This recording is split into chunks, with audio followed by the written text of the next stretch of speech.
अच्छा आचार्य जी, आपने ये कहा कि जल्दी ही मैं प्रार्थना करता हूँ ईश्वर से कि जो विषपान है प्रियंका गांधी का खत्म हो।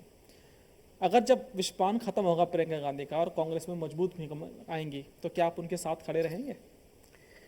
देखिए, कल तक मैं उनके साथ था, आज मैं मोदी के साथ हूँ। और मैं कोई जब संभावना नहीं फ्यूचर में प्रियंका मैं गांधी जब के साथ खड़े रहने की? मैं जब छात्र जीवन में था तो स्वर्गीय राजेश पायलट जी ने मुझे राजीव गांधी से मिलाया था। मैंने राजीव गांधी जी को वचन दिया था छात्र जीवन में, 17-18 साल के थे जब हम, 17-18 साल के, 38-40 साल पुरानी बात है। हम 11वीं-12वीं में पढ़ते थे, तब हम राजीव गांधी जी से मिले। तब एक संकल्प लिया था, वचन दिया था कि हम आखिरी सांस तक कांग्रेस नहीं छोड़ेंगे। और कई बार ऐसे मोड़ आए जब मेरा मन किया कि यार पार्टी छोड़ दो, जी। क्योंकि जो पार्टी देश के खिलाफ फैसलों में शामिल हो, जो पार्टी देश को गाली देने वालों को आगे बढ़ाए, जो पार्टी भारत तेरे टुकड़े करने वालों को नेता बनाए, जो पार्टी भारत माता की जय के खिलाफ हो, जो पार्टी वंदे मातरम का बहिष्कार करे, जो पार्टी भारत की संसद का बहिष्कार करे, जो पार्टी भारत की बुराइयां विदेश में जाके करे, तो उसको छोड़ देना चाहिए। लेकिन अनुराग जी, सच बताऊं, कई बार मैंने सोचा कि मैं ट्वीट कर दूं, इस्तीफा दे दूं, लेकिन मुझे वो वचन याद आता था जो मैंने राजीव गांधी जी तो को रास्ता कैसे निकाला आपने कांग्रेस से अलग जो होने राजीव का? गांधी जी को दिया था। लेकिन जो काम कांग्रेस से अलग होने का रास्ता कैसे निकाला आपने? अनुराग जी, जो काम मैं नहीं कर पाया वो इन बेतालों ने कर दिया। मुझे अयोध्या जाना था, मैंने कहा भाई अयोध्या से नफरत मत करो। मैंने कहा राम मंदिर के निमंत्रण को मत ठुकराओ। मैंने कहा राम भारत की आत्मा है, राम को स्वीकार करो। आप भाजपा से लड़ो, भारत से मत लड़ो। भाजपा का विरोध करो, भारत का विरोध मत करो। जैसे ही मैंने ये कहना शुरू किया तो मेरे सिर पे जो बोझ था वो इन्होंने चिट्ठी जारी कर दी कि आचार्य प्रमोद कृष्णम को 6 साल के लिए निष्कासित किया जाता है।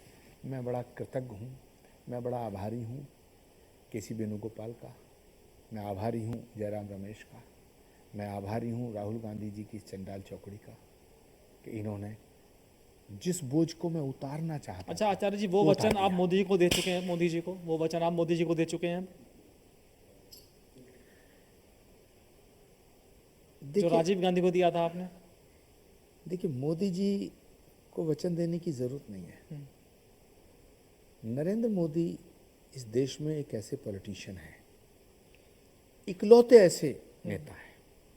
भारत में और भी कई प्रधानमंत्री हुए हैं जिन्होंने बहुत अच्छे काम किए और हर प्रधानमंत्री अपने हिसाब से अच्छे काम करता है, लेकिन नरेंद्र मोदी ने जो किया है वो किसी ने नहीं किया। 1000 साल भारत गुलाम रहा, 800 साल इस देश पे मुगलों ने हुकूमत की, 200 साल अंग्रेजों ने हुकूमत की।